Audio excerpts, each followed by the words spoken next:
Hello guys, कैसे हैं आप लोग। मैं अमित तलड़ा, आपका फ्रेंड, फिलोसोफर एंड गाइड। कुछ क्विक इंपॉर्टेंट क्लैरिफिकेशंस देने आया हूँ, ठीक है। एक आध जगह कहीं मेरी गलती हुई होगी, ठीक है, और मैं नहीं चाहता मेरे वजह से एक मार्क भी आपका जाए। मिले नहीं तो अलग बात है, जाना नहीं चाहिए। तो मैं कुछ क्विक इंपॉर्टेंट चीज़ें जो बच्चे पूछ रहे हैं, जहां मुझे पता है कि बच्चों को कन्फ्यूजन है, वो सारी चीज़ें मैं आपको फटाफट बता देता हूं ताकि आपका टाइम वेस्ट ना हो, ठीक है। सबसे पहली बात यह है कि एक एक करके मैं बता देता हूं, ठीक है। जैसे ये मैं आपको ऑलरेडी बता चुका हूं, ठीक है, जो मेरे हिसाब से है, ठीक है। इंस्टीट्यूट अगर आपको अनअमेंडेड लॉ पे क्वेश्चन पूछ रहा है तो ये इंस्टीट्यूट की गलती है, ठीक है। अब इंस्टीट्यूट क्या करेगा ये तो ना आप बता सकते हो ना मैं बता सकता हूं। वो अमेंडेड प्रोविजन पे पूछेगा या अभी भी पुराना ही पूछेगा, जैसे एक दो बार हुआ है। एक दो बार मैंने देखा है इंस्टीट्यूट ने पुराने प्रोविजंस पे क्वेश्चन पूछा है, जबकि वो कब से अमेंड हो गए। तो ये फिर से होगा नहीं होगा मुझे नहीं पता। सही इंसान से सही सवाल पूछना चाहिए। मैं सही इंसान नहीं हूं, ठीक है, मैं नहीं बता सकता। मैं एज अ टीचर अमेंडेड ही चीजें पढ़ाने के लिए बाइंडेड हूं, ठीक है। तो मैं अमेंडेड ही पढ़ाऊंगा। तो ये अमेंडमेंट कब से आ चुकी है, ठीक है, तो मैं ऑलरेडी बता चुका हूं कि नंबर्स अपडेट हो चुके हैं जो आपको स्क्रीन पे दिख रहे हैं। टर्नओवर की लिमिट जो है वो 250 करोड़ हो चुकी है और जो बोरोइंग की लिमिट है वो 50 करोड़ हो चुकी है। तो 250 करोड़ और 50 करोड़ एसएमसी की डेफिनेशन में ये अमेंडमेंट आ चुका है, मैं ऑलरेडी आपको बता चुका हूं, ठीक है। एसएमसी की डेफिनेशन है टर्नओवर में 250 करोड़ हो चुका है और बोरोइंग्स में 50 करोड़ हो चुका है। क्लियर है, पहला क्लैरिफिकेशन। फिर non corporate entity accounting standard applicability, non corporate category, उसमें भी आपको पता है लेवल्स होती है, लेवल 1, लेवल 2, लेवल 3। लेवल 1 में भी ये नंबर्स अपडेट हो चुके हैं। Level 1 for non corporate entities में भी सेम 250 करोड़ और 50 करोड़ आ चुका है, ठीक है। एसएमसी जैसा ही है लेवल 1 में। और लेवल 2 में रेंज होती है, आपको पता ही है। तो रेंज अब हो गई है आपका जो टर्नओवर का है उसमें रेंज होता है 50 crore but does not exceed 250 crore, ठीक है। 50 से ज्यादा है और 250 तक है तो वो लेवल 2 में आ जाता है। और बोरोइंग्स में है 10 करोड़ से ज्यादा है लेकिन 50 करोड़ तक है, अप टू 50 करोड़। क्लियर है, तो ये रेंज चेंज हो चुकी है। क्लियर है, तो ये दो चीजें आप नोट कर लो, ठीक है, स्क्रीनशॉट ले लो। ये फाइनल है, ये मैं ऑलरेडी काफी बार बता चुका हूं। अब इंस्टीट्यूट क्या करेगा मुझे नहीं पता, मैं उस पर गाइड नहीं कर सकता, ठीक है। चलो, फिर ये इसमें एक मेरी गलती हुई थी कि इसमें ये जो है ना इफेक्टिव कैपिटल के रेंज में मेरा एरर हुआ था, जो मैंने अभी मैं इसलिए आपको बता रहा हूं। तो रेंज देख लो, रेंज देख लो, लेस देन इक्वल टू, उसमें क्लासिफिकेशन में ऐसा नो गड़बड़ हो जाए। तो अगर आप देखोगे कि हर जो एग्जैक्ट नंबर है, जैसे एग्जैक्ट 5 करोड़ कहां है, वो ऊपर की लेयर में। पहला लेयर क्या है, नेगेटिव है आपका इफेक्टिव कैपिटल या लेस देन 5 करोड़ है, लेस देन है, मतलब एग्जैक्ट 5 करोड़ उसमें इंक्लूडेड नहीं है। तो एग्जैक्ट 5 करोड़ सेकेंड लेयर में इंक्लूडेड है, तो वहां वर्डिंग्स है 5 करोड़ एंड अबव, वो एंड अबव है। एग्जैक्ट 5 करोड़ भी सेकेंड लेयर में आती है। Similarly exact 100 crore third layer में आती है, थर्ड कैटेगरी में। और एग्जैक्ट 250 करोड़ फोर्थ लेयर में आती है। तो ये नोट कर लो, ठीक है। ये मेरे से हुई होगी कहीं गड़बड़, इसलिए मैं आपको क्लैरिफाई करने आया हूं, ठीक है। तो मैंने इसके बेस पे आपको ये एग्जांपल्स भी दिए हैं, ठीक है, ताकि आप इसको अप्लाई करना भी सीख जाओ कि अगर आपका इफेक्टिव कैपिटल 1 करोड़ है तो आप कहां आओगे, लेस देन 5 करोड़ यानी पहले लेयर में आओगे। तो मैक्सिमम मैनेजर रेम्युनरेशन क्या आ जाएगा, 60 लाख और 12 लाख। फिर अगर आपका 5 करोड़ है तो एग्जैक्ट 5 करोड़ कहां आता है, सेकेंड लेयर में। तो आपका रेम्युनरेशन आ जाएगा मैक्सिमम 84 और 17 लाख, ठीक है। फिर 100 करोड़ है, अब एग्जैक्ट 100 करोड़ कहां आता है, देख लो, एग्जैक्ट 100 करोड़ कहां आ रहा है, थर्ड लेयर में आ रहा है, ठीक है। तो ये ध्यान देना, इसमें एग्जाम में जरूर आपको कंफ्यूजन होगा। तो एग्जैक्ट नंबर में क्या होगा ये अच्छे से देख के जाओ। तो एग्जैक्ट 100 करोड़ रहा तो वो थर्ड लेयर में आएगा। फिर 200 बीच में आ रहा है, थर्ड लेयर के बीच में आ रहा है। 250 करोड़ तक है तो 200 उसके बीच में है, तो वो भी थर्ड लेयर में आएगा। फिर एग्जैक्ट 250 करोड़ कहां आएगा, फोर्थ लेयर में आएगा। लेकिन फोर्थ लेयर में क्या है, देखो ध्यान दो, फोर्थ लेयर में क्या है, फोर्थ लेयर में रेंज है कि भाई 120 लाख तो लगेगा ही लगेगा, और प्लस 250 करोड़ से जितना आप ऊपर जाओगे उस पे फिर 0.01% आपको लेना है।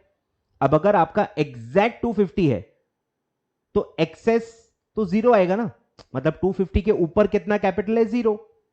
तो एग्जैक्ट 250 के केस में भी एक्चुअली क्या आएगा, 120 लाख ही आएगा, क्योंकि एक्सेस वाला कैपिटल जीरो आ रहा है। ठीक है, तो 120 लाख ही आएगा, और अदर डायरेक्टर्स के केस में 24 लाख ही आएगा। और एक मैंने आपको ऊपर का नंबर दिया है 500 करोड़। अब 500 में क्या होगा, स्प्लिट करेंगे।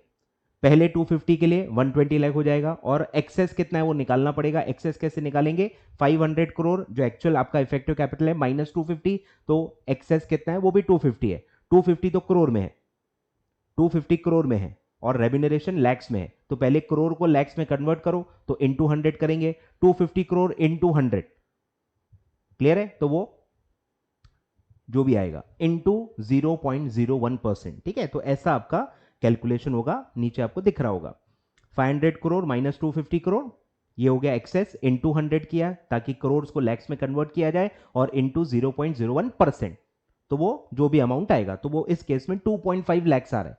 तो 120 प्लस 2.5, तो आपका आंसर आएगा 122.5 लैक्स आपका रेम्यूनरेशन आएगा। Similarly goes for other directors. ठीक है, 2.5 ही आएगा रेंज का, तो 24 लाख प्लस 2.5 26.5 लैक्स आपका रेम्यूनरेशन आएगा। तो इस तरह से आपको कैलकुलेट करना है। ठीक है, तो कोई गड़बड़ नहीं होनी चाहिए, अच्छे से देख लो, सारे स्क्रीनशॉट्स ले लो।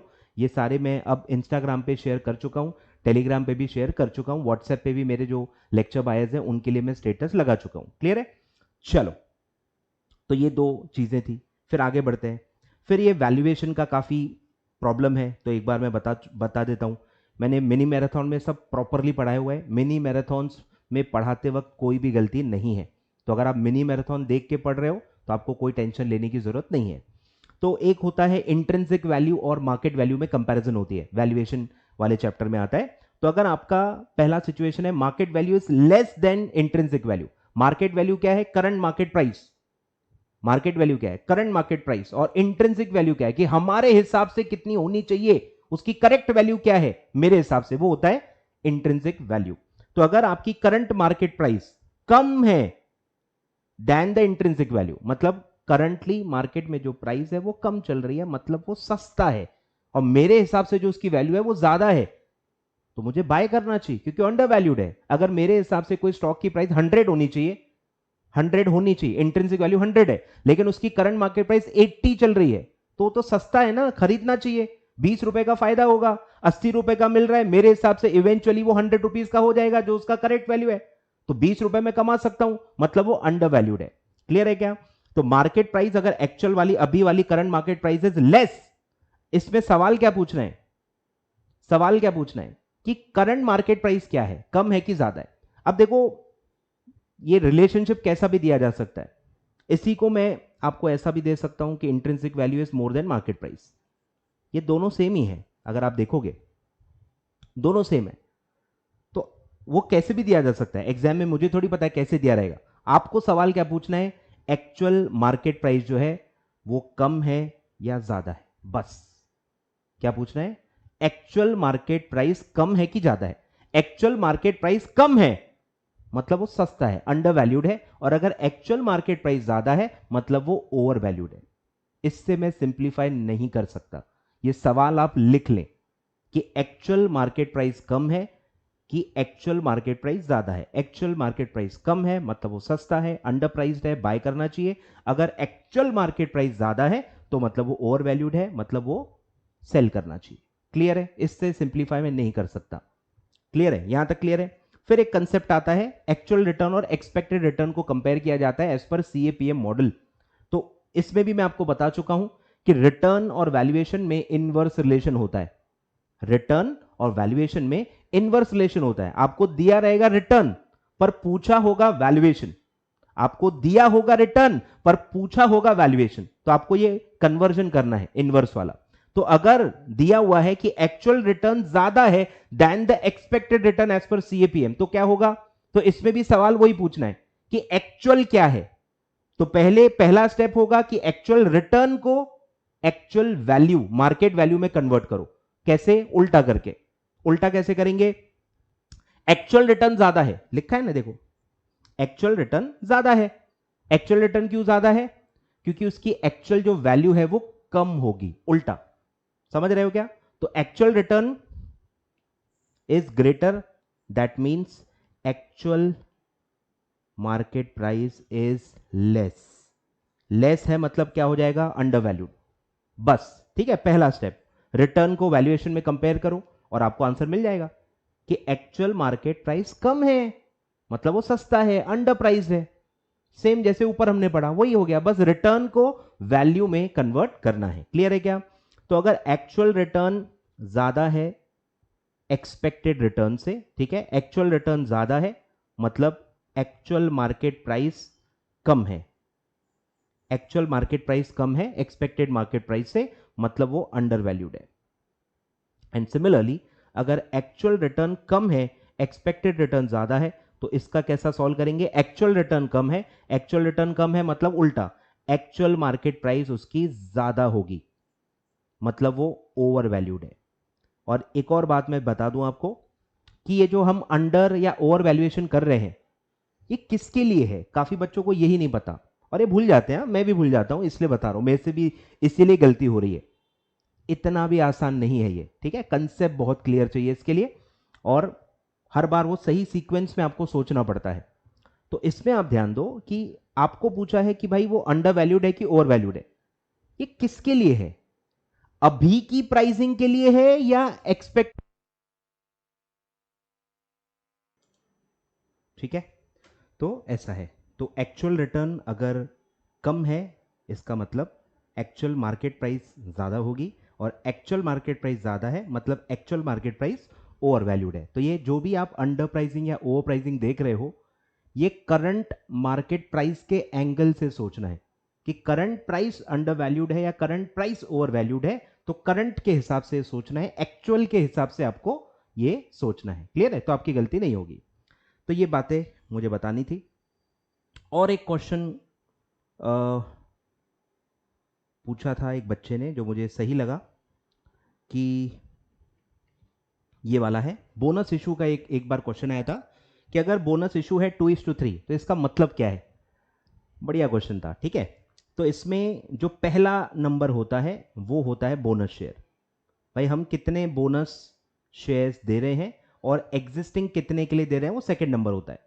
तो 2:3 का मतलब क्या है कि 2 बोनस शेयर देंगे फॉर एवरी 3 शेयर्स हेल्ड, या इसी को उल्टा कहो, for every 3 shares held 2 bonus shares will be allotted. Clear है? पहला नंबर जो है वो बोनस कितने शेयर्स मिलेंगे वो है, और सेकंड नंबर होता है कितने एग्जिस्टिंग शेयर्स हैं। यही बोनस इशू होता है, कितने एग्जिस्टिंग के लिए कितने एक्स्ट्रा शेयर आप फ्री ऑफ कॉस्ट दे रहे हो, ठीक है। तो ये भी हो सकता है आ जाए, अच्छे से देख के जाओ, कुछ खास है नहीं इसमें, ठीक है। तो ये सारी बातें थी, और आई थिंक ये सब भी देखो बताया हुआ है कुछ ऐसा सब, ठीक है। थैंक यू सो मच, ठीक है, ऑल द वेरी बेस्ट, ठीक है, टेंशन मत लेना, और प्लीज़ और गलतियां मत करना जो मैं आपको बता चुका हूं। कोई चीज़ आपसे कवर नहीं हुई है तो वो अभी नहीं होगी, उसको छोड़ दो, जैसे अभी तक छोड़ दिया है, अभी तक भी तो इग्नोर किया ना उसको, बस एक दिन और इग्नोर कर लो, खत्म। और जो हो चुका है उस पर रिवाइज करो, पास पेपर्स अच्छे से कवर करके जाओ, फॉर्मूला सब अच्छे से कवर करके जाओ। क्लियर है? सब बता चुका हूं, अच्छे से अपना बेस्ट दो, बस गलतियां मत करो, गलतियां सबसे होंगी, गलतियों को मिनिमाइज करो, ज्यादा टेंशन मत लो, बस जितना टाइम अवेलेबल है उसको पूरी तरह से यूज कर लो, बस आपके हाथ में इतना ही है, ठीक है। चलो, all the very very best, thank you so much.